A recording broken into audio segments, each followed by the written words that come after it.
Welcome to A Friend of Mine, a series of conversations with some incredible and inspiring women in business from regional and rural Australia.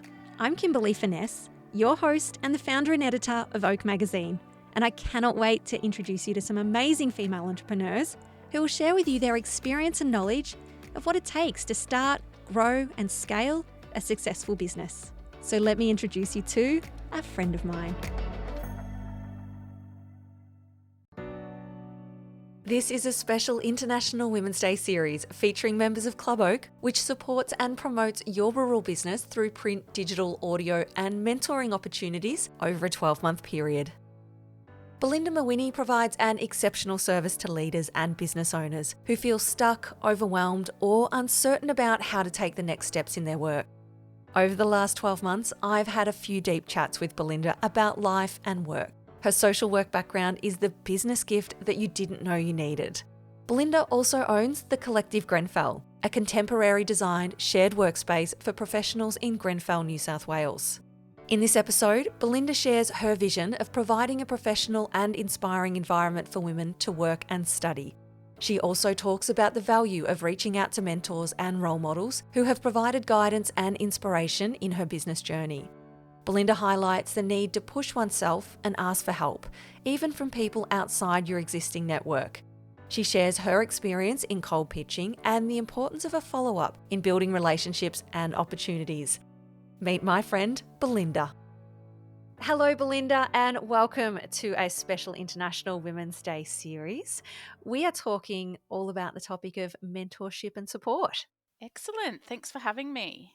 It's not unusual that I get on a call with you, whether it's a Zoom or a phone call, and I don't answer my phone a lot. There's only select few people, and you're one of those on that top 5 list. But even if it's a quick question, it seems to take us half an hour for that quick question, because just to have someone like you in my life is so incredible. I get off every call feeling, I'm like, okay, I can do this. Maybe that's the feeling. I can do this. I believe in myself. I should charge more. There's some validation that comes with it. So I just want to say thank you for that, Oh, just thank straight you. up. And also our podcast listeners have probably heard the name Belinda before, because I talk about you a lot in terms of your cheerleading capacity. So being able to talk lovely about someone and connect them to the right people, that is such an incredible superpower to have in regional and rural Australia. Yeah. And I think that for me personally, I can just see how limited that just seems to be, which I find that really surprising that there just isn't enough. And I mean like legitimate, honest, genuine cheering people on. I'm not talking about this superficial sort of BS way of cheering people So on. 3 emojis as a comment on a post. Yeah, just to get your name on their feed. Like Mm. it's really, to me, I find it really quite jarring when I see people's version of supporting, because it doesn't look or feel very supportive in the way that I perceive it. And I always say, I'm happy to be wrong. Like, I really genuinely, if somebody came to me and said, look, I think you've really misread this whole vibe incorrectly, I would wear that. But from where I sit and from what I observe, I just don't see there being much free flowing, positive, genuine support for one another in the business space effectively. So I guess I feel really compelled to say what I'm thinking rather than getting off a call or leaving an event and going home and debriefing about that with my partner and saying, oh my God, Kimberly is amazing at this, and this. Like, it's actually not helping you for me to say that to somebody else, even though it's a really positive thing to say. So I think I just make a real conscious effort to say what I'm thinking and to make sure that it's really meaningful for the person. Like, it's not about saying, even though I do say, oh, I love your dress, or I love your glasses, or I love your style, or I love your vision around that. Like, those things, yeah, I mean, they're kind of important to me as well. But I think it's really so essential for me to really align what I'm thinking with what I'm saying and how I'm acting, and making sure that's really clear to people, because so many women that I work with beside for, or in every iteration you could possibly think of, I think that is a really strong thread that I see, just that lack of confidence in women who are superbly competent. They're so competent, they're so skilled, they've got such expertise, they've got such talent, and the bit that they're missing is the confidence. So I think, if nothing else, if I can just help connect people with that elevated sense of confidence to match your competence, then that's a pretty amazing experience that you can have with somebody when you're being genuine in that way. It is that word elevate. That's what you actually do so well, is elevate someone into that space where they do legitimately belong. You know, they've done the work to belong there, but just may not feel it some days. I've referred to you before as a business counselor. I know that's probably not anywhere on your website or list of services, but you know, for me to wrap it up in 2 words, and how I would talk to a friend, I'm like, oh my gosh, you need to speak with Belinda, you know, about this. She's like a counselor for your business and will really help you with that leadership and that strategy. And this episode isn't going to be long enough to explain why you're like that, but I feel like these questions maybe some insight. So let's start sort of near the top. You are from a tiny country town called Grenfell, which is in New South Wales. What inspired you to start a co-working space there? I moved back to Grenfell having lived in Sydney, and I lived in Manchester for a number of years as well. And I felt like I had stepped back in time, because I had moved into a community where women are just invisible. And when I first moved back, I'd go to the pub and I'd just be thinking, or actually asking, where are the women? I don't really understand.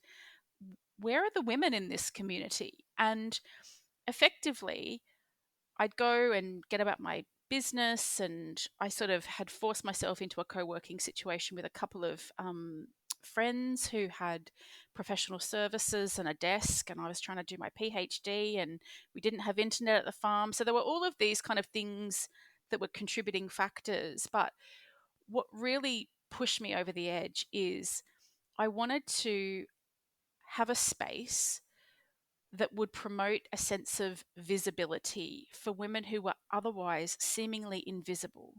Now, I don't mean that they're like ghosts walking around. The invisibility was their professionalism, their skills, their expertise. And there's almost this like reductive process that happens in the town where you get reduced to, oh, you're Anthony's partner, you're Peter's daughter. And I guess I just felt really quite agitated to say there are amazing, very smart, professional women in this community. And I don't mean just the, the Shire of Grenfell. I mean, in a couple of 100K radius of the community, there's amazingly skilled, such smart women. But where do they gather? Where do they go? To where are they practicing? You know, I just wanted to have a space where, if people no longer wanted to work from their home office surrounded by crap because it becomes a storage holding facility for everybody in the house, or they didn't want to work at the kitchen table, or they didn't want to commute, or they didn't want to miss out on a work opportunity because they didn't think that they had a good enough Zoom background, I wanted to create this beautiful, elevated professional space where people would come with pride and feel like, yeah, I belong here and I can do my work, whatever it is. I can do my work or study from an environment where I don't have to attend to anyone else's needs. I can just be here doing what I need to do because I have a professional identity and that's important to me. Mm. And it is the most incredible co-working space I have ever seen. And, having worked in Melbourne a little bit, and even those that have been to the city, you will have seen those co-working spaces and just gone, wow, that's Pinterest. Like, Yeah. look at that place. Yeah. It's just incredible. It's the most amazing space. We have it featured in the mag. Have you had any mentors or role models who have guided you on your business journey? Absolutely. I think when it came to the idea of the collective, um, I really had to stretch myself to reach out to people that I saw were doing it in regional Australia and they were doing it well. So for me, the first call I made was to Gillian Kilby.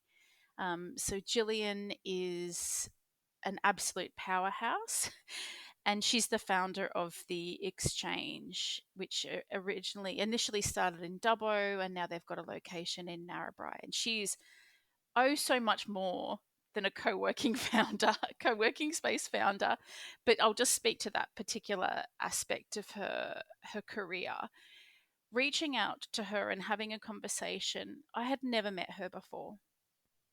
One thing you can sort of, I think, say with confidence is we're all connected, we're all once removed. So we don't really need the Kevin Bacon 5 times removed, whatever that saying used to be I in the love the Kevin 90s. Bacon game. Yeah, It's my that's right. favorite. It's 6 degrees of Kevin 6 Bacon. degrees. I That's have a bacon right. number of 2, which I'm really proud of. Right. Well, in the country, do you not think though we're one intro away from the person that we want to talk to? Absolutely. Yeah. Yep. So in this particular instance, I reached out to Gillian through a friend and I spent, I don't know, 2 hours asking her everything from where did you get your chairs from to how did you set up your booking system. And I think what I learnt in that moment is you've just got to ask people. So this concept of mentoring, I had initially thought in a business sense, I need to go to people I know and I trust. But sometimes the people we know and the people we trust are not the right people to push us because it's like they kind of know a little bit too much about us sometimes, or they're not really getting a sense of how hard you want to push to make something happen. So initially, before I did the collective, I'd started my own consultancy business. So Belinda Mawhinney Consulting originally was the first business I really started after I left working in government for almost 20 years of my career. I had left there, I had started this consultancy practice, and I was reaching out to people and I was trying to get advice about how do I do this? I have no idea. I had been in the sanctuary of a government department where we don't pitch for work, we don't run zero, we don't send invoices, we don't have bad debtors, we don't have cash flow. Like, I had never dealt with any of those things. And all of a sudden, I'm running my own business and trying to work out how to do all of those things. So initially, I was utilizing my existing contacts and reaching out and saying, I don't really know how to do this. But I worked out very quickly, I had exhausted the expertise, if you like, about how to run a business from my existing pool of mentors or people that I really looked up to. And I thought, oh, they'll be able to help me work this out. And they actually couldn't because I was asking them really big, ambitious questions. And I worked out pretty quickly, I'm going to have to push myself and reach out to other people that I've never met before, which is why I reached out to Gillian. I just thought she's doing this and she is just really a powerhouse in this space. I just need to force myself into a conversation with her where I can really ask her. I sort of replicated the same thing around the time, the Australian newspaper has got The Weekender, and I saw this couple from Orange. And they were like sensational. They had the three beautifully dressed kids, and they're this young couple. They're in orange, and they've got a co working space. And I can't believe I'm admitting this, but I will. I remember saying to myself and my partner, I can't call Prue. Why would she want to talk to me? Like, she's got this beautiful co working space in Orange. Why would Prue want to talk to me and tell me anything about how she did that? Well, she did want to tell me. And she was the same, a completely open book. I had to force myself, and I was one person removed from Prue as well. Like, I had, you know, I really believe in this theory, and I would really encourage people to push themselves a little bit further than their existing network. But Prue was another really key person, and what Prue and Gillian both shared with me was just so generous, so encouraging, and so inspiring. And they have both created very different business models and a very different look and feel, but they gave me the evidence I needed to believe for myself to know that just because I was in regional Australia did not mean that I had to compromise on quality. And just because I had some tradesman telling me, oh, just put in toilet cubicles, it'll be fine. I was like, I don't think so. And that's a point. Your bathrooms are better than my It's bathrooms.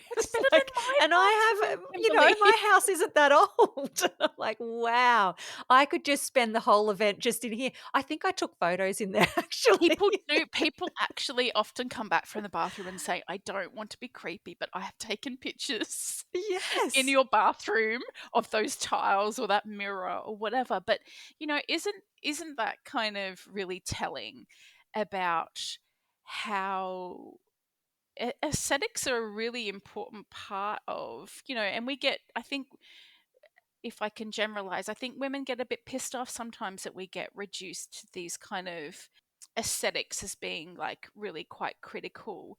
And I'm not saying that they're more important than anything else, but they are important, and that's okay. So I don't need to reduce myself. I don't need to create this really muted space that's really functional, and I've got toilet cubicles, because I don't want that.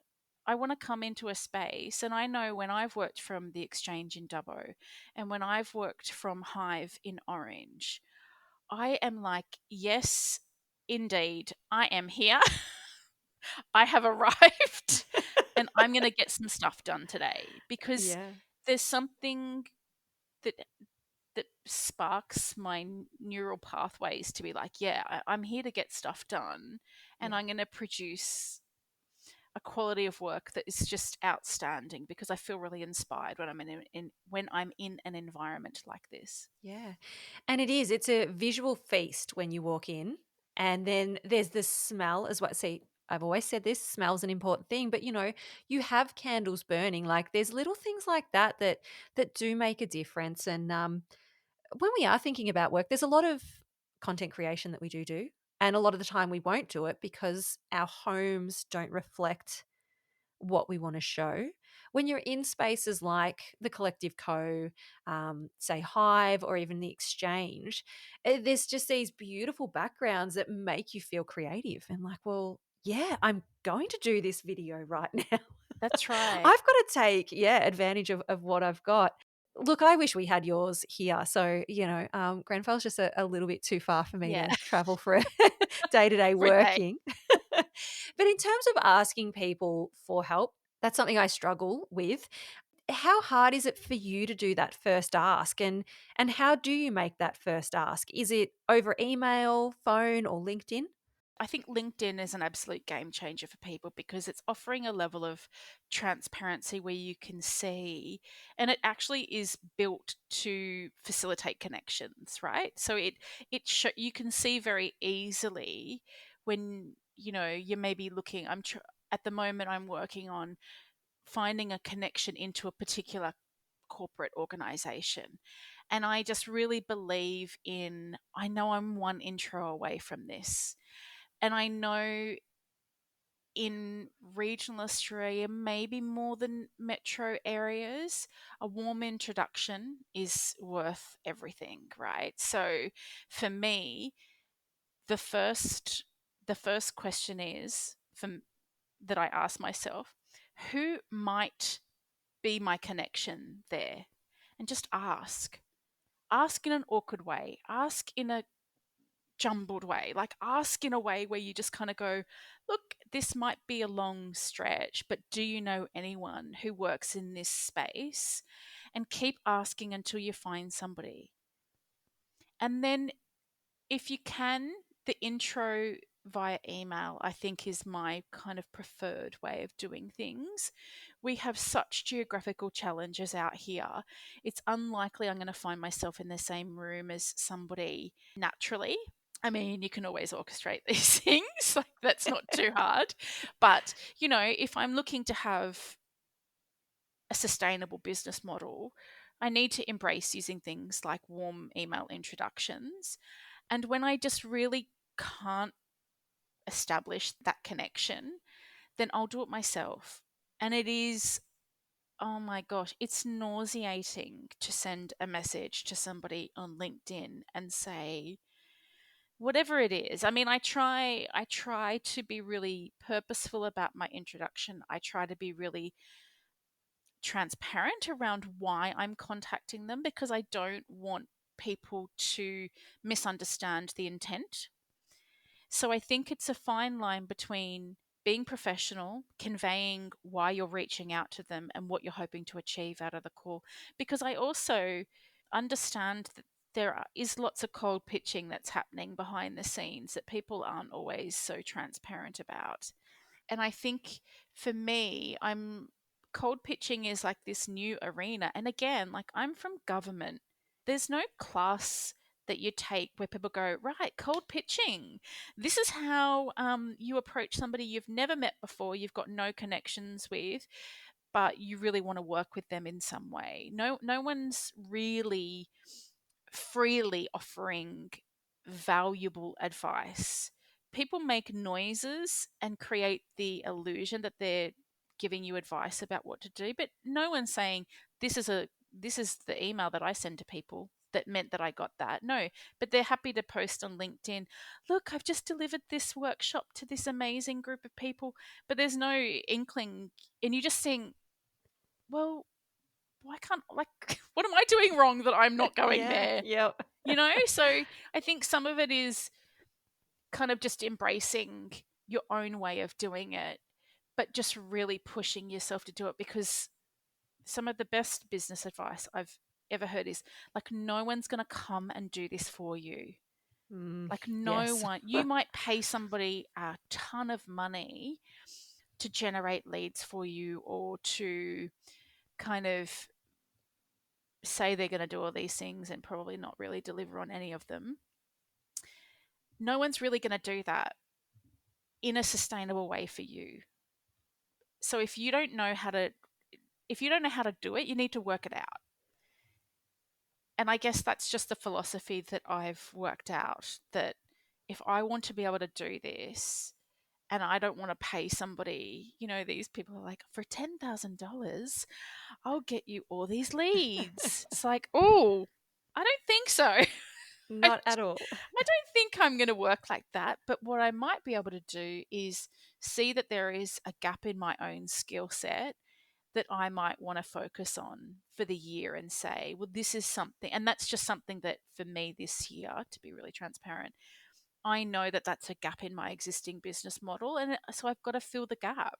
And whether it's in Belinda Mawhinney Consultancy or in the collective Grantful, I've got to learn the skill of reaching out to people. And if you call it pitching, it's pitching. Or if you call it connecting, building relationships, whatever you call it, it's an essential part of a successful business. And so I've got to learn how to do it my own way. And you've got to be okay when they come back and say no, or Oh, when you they just don't get ghosted. reply, which is the worst. Look, I have been told they'll give it 3 cracks though, and I think when I think about my inbox as a media publisher, things just get lost. Like you're reading on the run, which I know we should never really do. But I sort of read it and go, oh, yeah, that's amazing. And then I never get back. So my gosh, if ever it's me that you're trying to connect with, follow up. Yeah, and Yeah. I subscribe to that belief. I've actually got a friend who's like super confident in this area, and she's like, it's 2 emails and a phone call. And Yes. I'm like, I would die before I would Yeah, ring someone. I But don't it's ring true. people. I'll answer the phone these days. Like That's that's a very right. big step, but I Yeah, but don't call. it is true. And I guess I kind of intuitively know that people find it really hard to say the letters NO. And often I interpret silence as a no, but I've been wrong on many, many occasions. And so I have to just tighten up my own follow up processes and make sure that I'm not letting too much time lapse. And I'm with you. Like you have to follow up just because not everybody runs the back end of their business in the same way. And we No. do things on the run. Not everybody's so systematic. We don't all have these processes that mean that we're tracking all of this stuff. So I know in my own self that I've got to chase it until I get the no, Yeah. really. And whether that's me saying the no, I'm not going to do this again, or they actually come back and say, thanks for the opportunity, but no. Either way, I guess you're sort of actively pursuing it, right? Until you reach that point, and it's okay for you to put that boundary in Yeah. place as much as it is for the other person to say it. Absolutely. I will say, just with all the different platforms, it's very easy for me to lose a message these days as Yeah, I well. don't know how you track No, the way that you're so present on so many different platforms. I will say the only platform I'm not though, like I'm terrible at, is my Facebook business page. So Yeah. anyone that messages me through there, I just don't Yeah. really get it. Yeah. DM's a little different. Like I'm always sort of digging in, trying to look at the requests. But yeah, there's LinkedIn, there's email, there's text messaging. There are now 3 Instagram platforms, so joy. Yeah. Like there's so many spots where people Yeah. can connect with you. So maybe that is I would pick one. I think email's always your best option. And then if you are Same. doing a follow up, perhaps look at one of the social platforms and just say, hey, look, I just sent you something via email. Not sure if you've got it. Or just to, I suppose, that second touch point because you're unsure where they're living. Exactly. But it also has to be, I think, it's got to be a disciplined behavior in your own business as well. So, wherever possible, I use email. I try not to make requests on people's social media because I know it goes kind of a bit haywire. My goal is basically to get on a phone call. That's ultimately where I'm trying to get as quickly as I can, or to get a coffee, or to get a Zoom, or whatever the interactive sort of in real time communication. That's ultimately, so I'm just trying to spend as little time in those other touch points as I can to be able to get into the nitty gritty of the conversation essentially.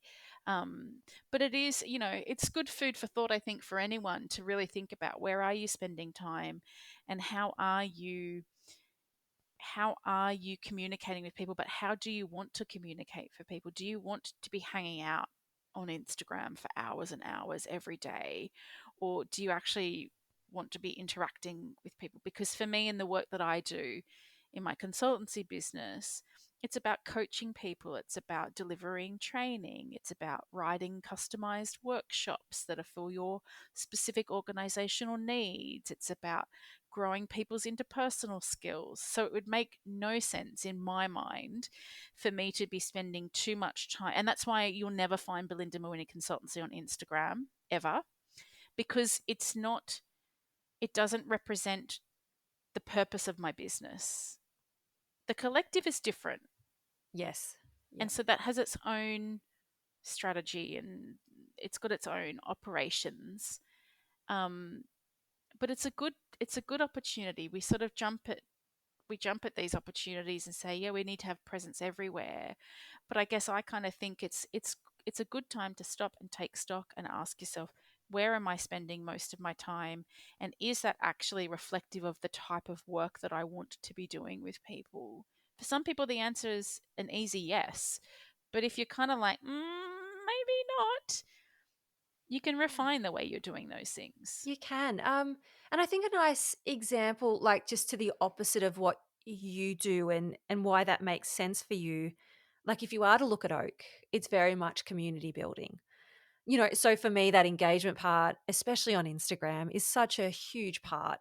But then I think if I thought about my MC work, and guest speaker and keynotes and that then belongs on LinkedIn. So even just, looking at your business and going, like, what pillar That's belongs exactly where? right. And yeah, obviously customizing that.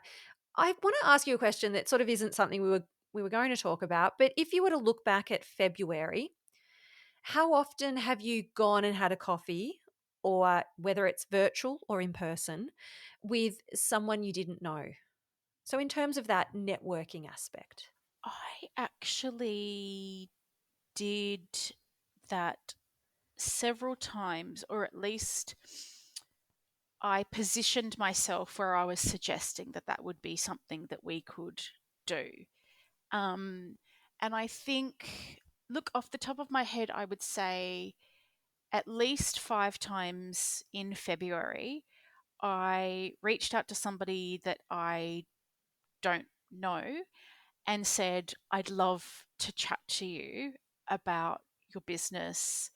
I'd love to share a little bit about my business. Um, and I'd like to explore whether there's an opportunity for us to have like a referral pathway from one business to the next. Um, so yeah, I think I'm going to say 5 times. I did that in not always that same recipe or that same intention, but yeah, there were 5 moments where I did that because I understand if I don't do that, there's just going to continue to be gaps in the way that I'm delivering the work that I do. Mm. I did that today. I just met up with one of our Club Oak members, and I probably haven't seen her since I was in high school, running around on a netball court. So I didn't know a lot about her business, but to both of us sit there and, there's not necessarily an agenda. But I think just to say, so, what do you do? And yeah, what's some challenges you've got at the moment? And she goes, look, I'm really passionate about traveling to, little rural communities, sort of maybe within a 2-hour distance from Bendigo, and going to that person's house, sitting at their kitchen table, having a cuppa and helping them with their finances rather than them having to come to us, or especially with, I suppose, a lot of regional banks closing as well. And just I'm thinking, oh my gosh, Amy from Kahuna Co. Like, you need to connect with her. She's got a co-working space as well that would, provide you even a space if they don't want to invite you into their home. It- There's something beneficial from any contact you have. And I know that you think, oh gosh, an hour of coffee. And look, it does take me a bit to get myself there. And I'm probably walking into that meeting going, oh, what am I doing? Like, I've got so much work to do. Like, how long is this hour going to go? Eh, but before you know it, you've got a page of notes and some names that you can pass on, and they have a better understanding, and who knows what connection they can make. That's So right. yeah, I suppose this sort of flows into that next question of how important is a support network in rural regional areas, and how have you built yours? I think it's absolutely critical for us to be part of a support network. But what I'm realizing more and more each year is it's an iterative support network. So it's not static. It's not saying you're either in or you're out. It's about saying, where's the next connection? Where's the next kind of opportunity to say, oh, I can introduce you to this person who does this. Um, and I think last year I had a moment where I realized that I had spent most of my time trying to grow my network in regional settings. And it wasn't like, to be really honest, it wasn't very rewarding because I was trying to make connections into certain communities who made all of the noises that they were interested in connecting, but they really didn't give a shit, honestly. And I just thought, well, what am I doing to myself? I'm getting in my car and I'm driving to these experiences and I'm encountering these people who are saying that they want connections and that they value connections, but I don't have any evidence to support that position. And I'm not really going to continue to teach myself the same lesson over and over and over and over and over again. So I actually started to say to myself, why am I limiting myself to regionally based businesses or regionally based professionals? Why am I putting that limitation on myself? Because if I can find a like-minded person and they're based in Melbourne, there's nothing wrong with that. But I think I had created this sort of perception that I had to only engage the services of other regionally based businesses, that I should only really be supporting other regionally based businesses. But the reality is, it the world doesn't operate like that. We don't sort of have to live behind these boundary fences where we go, oh, we're all in this together and we've all just got to keep it all regional. I agree that there is a time and a place for that. But if I have a synergy with an accountant who lives in Melbourne or a public speaking coach that I can engage that's based in Melbourne, a lot of people are based in Melbourne, it turns out. Kimberly, you probably were aware. I know this, yeah. But, just because I'm here doesn't mean that I have to just play in my own backyard, I guess is what I'm saying. And I think when I understood that your support network can be as global as you want it to be, it doesn't even need to be limited to Australia, but we've all got these ceilings or self-limiting beliefs, right, about anything that we do. And it's only when you start tapping on the ceiling that you think, hold on, am I containing myself a little bit too much here? So I think that having a support network is really, really critical, but it's going to change and it's going to iterate. And because somebody's in the circle more at one point than another, that's okay, because it's just about growing your network. And the more people you connect with, the more connections you can make for other people. And I think that, rising tides lift all boats is just, for me, that's what I think is probably the most helpful way of seeing the regional kind of business community who tend, again, I'm generalizing, but from my observations, a lot of regional businesses operate in scarcity mode. There's not enough to go around. I don't want to share this with other people. I don't want to, this town's not, I think somebody was saying in our community, this town's not big enough for another coffee shop. Well, says who? Says who? So I think when you can understand where your own limitations are and where are the gaps in your support network, do you have somebody in your sphere, or do you have a seat at the table that you need to fill with somebody that you don't know? But the fact that you don't know them might be a good thing, because maybe they can help you achieve the next goal that you've set for yourself, or they can stretch you a little bit, or they, again, Gillian Kilby is a perfect example of somebody who you can see her kind of going, who can I introduce you to? Who can I introduce you to? Because she understands through her lived experience, I'm guessing, the power of connection. And I know that I'm benefiting from that, and I have benefited from that in different times of my life. And so the least I can do is to offer that to other people. Yeah, I don't know. I think what you've just said, Belinda, has just made me pause as well and think about, like, I know for me, for Oak, will always be first preference is regional rule. It sort of has to be. It's the niche, it's the why. But that there is nothing wrong with connecting people outside of those towns and back into a metro.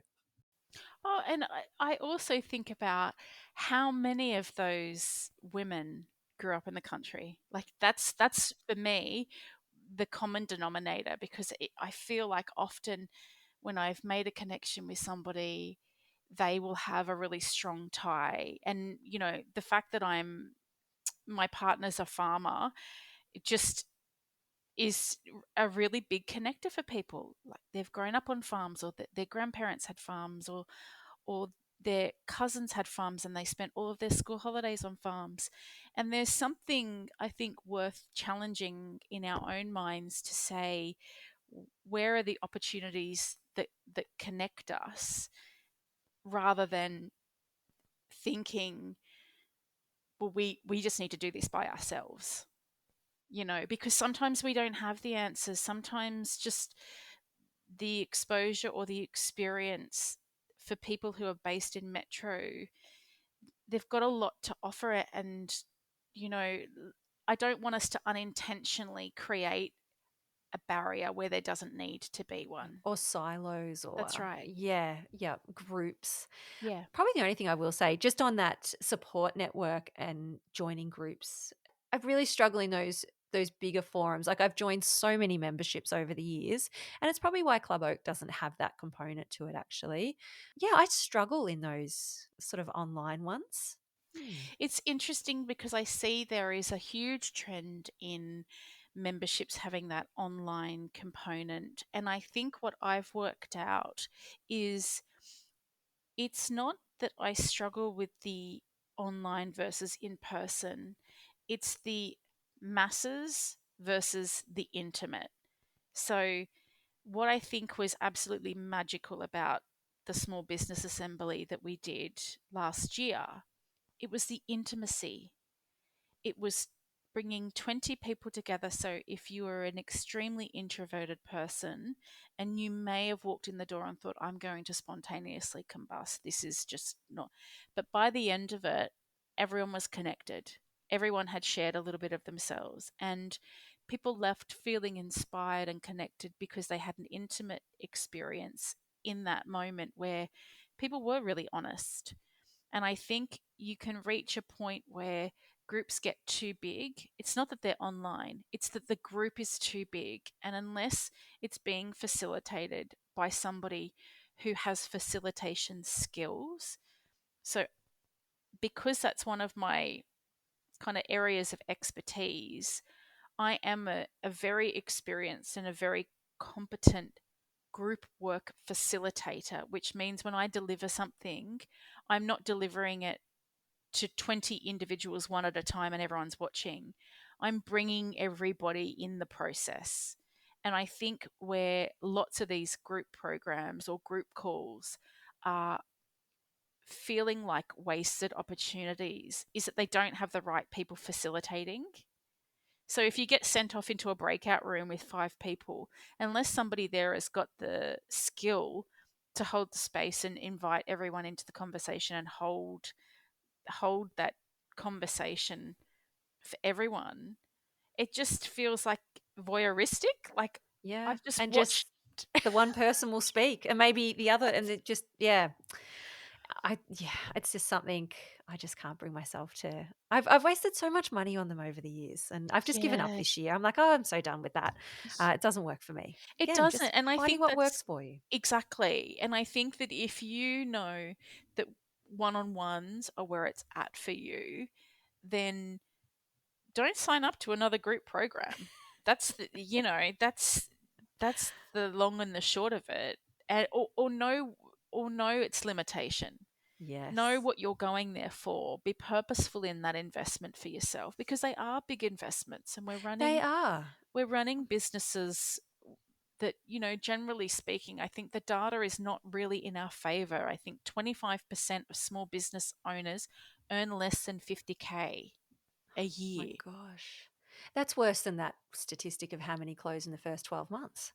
So we have to kind of, but there's this whole marketing beast that targets small business owners or startups and sole traders or mumpreneurs and all of this other stuff, that the price point is never reflective of what the data tells us we're earning. So some Yeah. people are spending literally all of the money that they're earning in their business to be part of a membership to get an answer to something that they never Mm. really get, because it's just mass Yeah. messaging, right? So it's kind of, I Where they think, could just reach out to their network and and find that one person. I think that's, for me, what I want people to consider is, like, is the answer really at their fingertips, and it's going to come to them in a more meaningful way if they extend themselves and reach out to somebody who they think might have the answer and wants to have that conversation. All I'm seeing everywhere is people are offering memberships, and I'm like, I'm not sure that it's meeting a need Yes, as much as absolutely. it's just people thinking it's part of the solution because it was being peddled a few years ago, like memberships. It's good passive income. Nothing is passive income when it comes to people, It is as not a you would know. passive Yeah. income. Yeah, exactly. Like Club Oak takes me a lot of time to Yeah, that's right. and a lot of it is that one-on-one. It's having Zoom calls, it's sending text messages, emailing, like there is and then there's obviously all the print and digital that comes with it. But yeah, it was trying to find something that was a little different and not fitting like what's not working for me? How could I add benefit to someone? Yeah, how can I make it easier for them to connect into a community, to pass on a name? How can I cheerlead their business without that favoritism? That's Like right. if they're part of Club Oak, well, that's the That's right. benefit that you get. How can I find these people that I can tap into all the time and say, hey, could you be our guest speaker? Could you speak on this topic of expertise? Can I help share what you do with our audience and, serve both at the same time? So, but yes, in terms of it being a time commitment, absolutely. Uh, just before I let you go, how funny is I'm like, so this is going to be a short one Yeah. and we can dig it.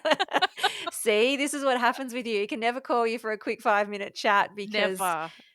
yeah, just so much knowledge and information there that just fills me and like, okay, I need to relook at this and what am I doing here? And maybe I should reach out to that person.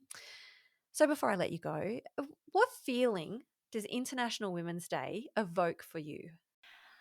I have really mixed feelings about International Women's Day because I feel like I'm not sure what it's about anymore.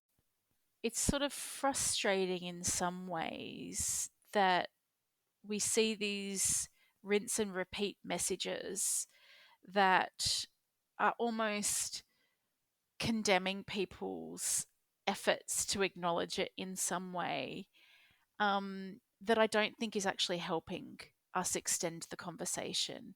So, as much as the first time I saw the post about can we let go of the cupcakes, I was like, oh, yeah, right on. We do need to let go of the cupcakes.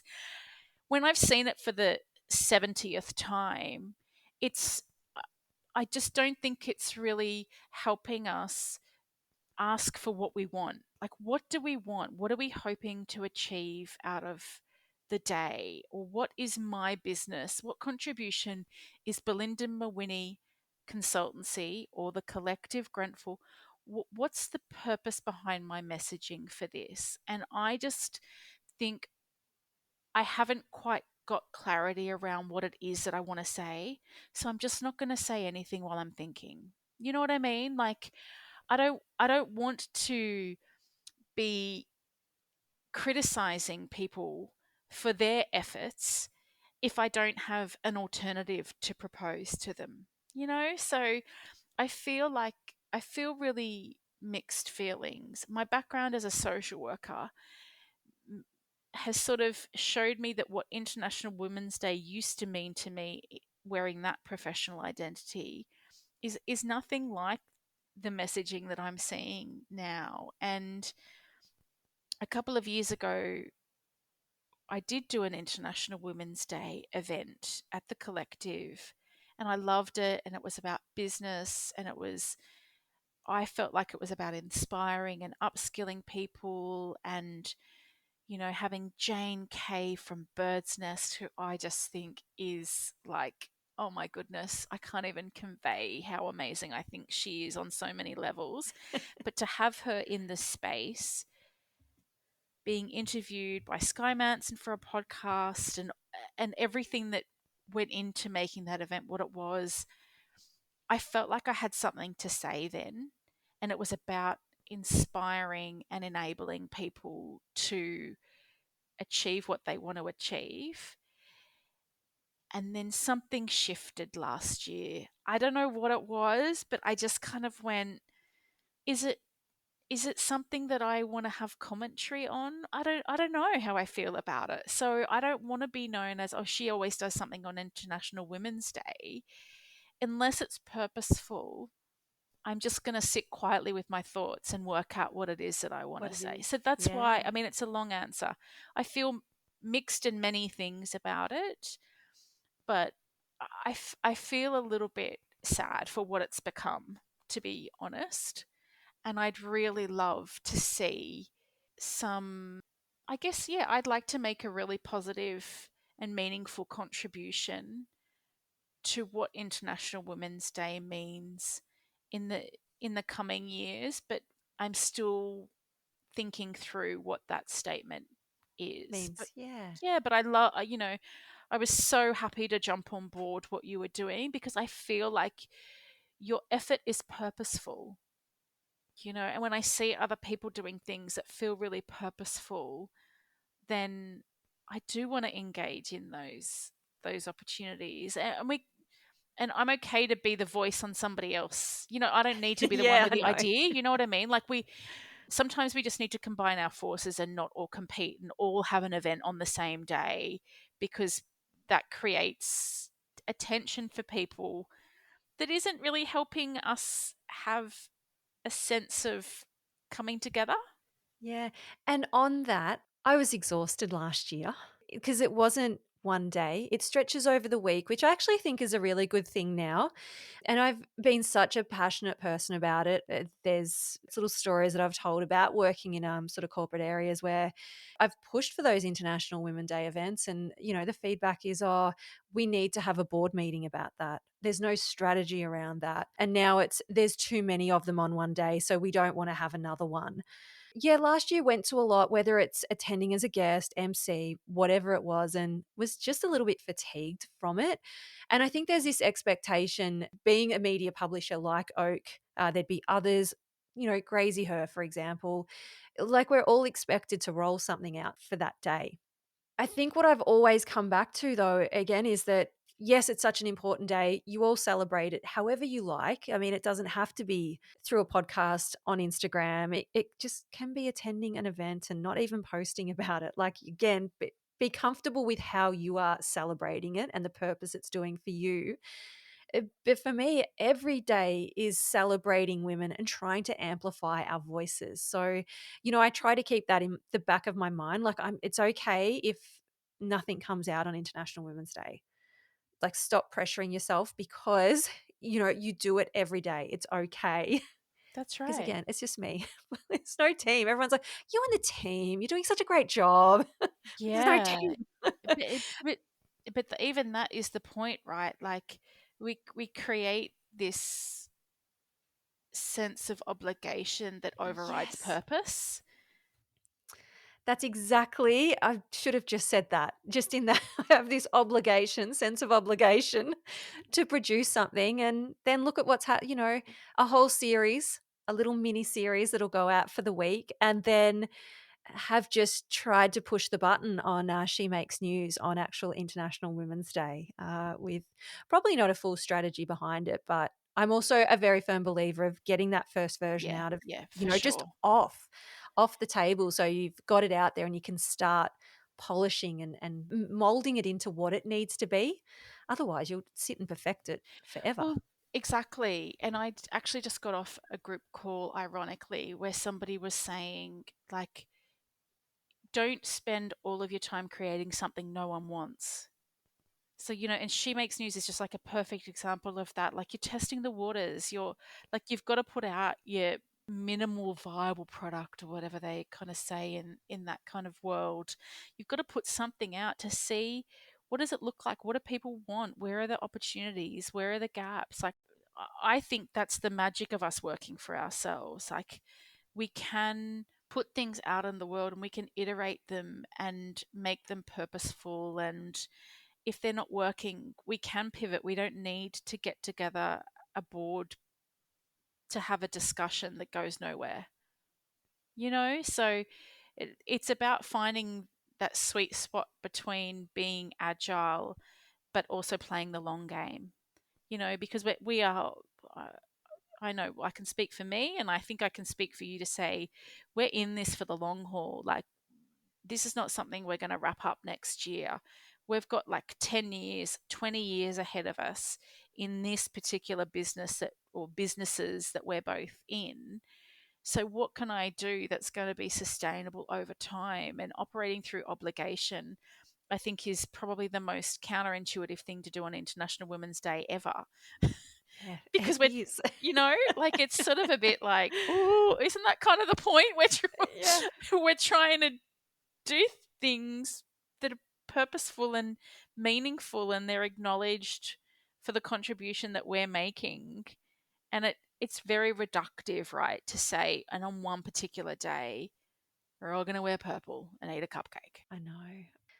As always, I could talk to you forever. I know. I'm You so will be sorry. our I need to longest work on this. 20-minute mini-series. So thank you to our listeners for holding in.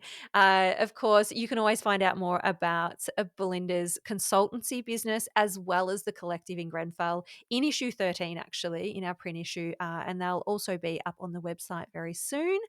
As always, thank you for being a guest on A Friend of Mine. Thank you. Thanks for having me, Kimberly. Now, before you take off with all that inspiration and knowledge, we'd love for you to leave a review on our podcast so that we can continue to amplify women's voices in the media. And if you have any questions, we'd like to celebrate a win, you can always connect with us on Facebook and Instagram at Oak Magazine AU. I'm so glad we've met and that now you know a friend of mine.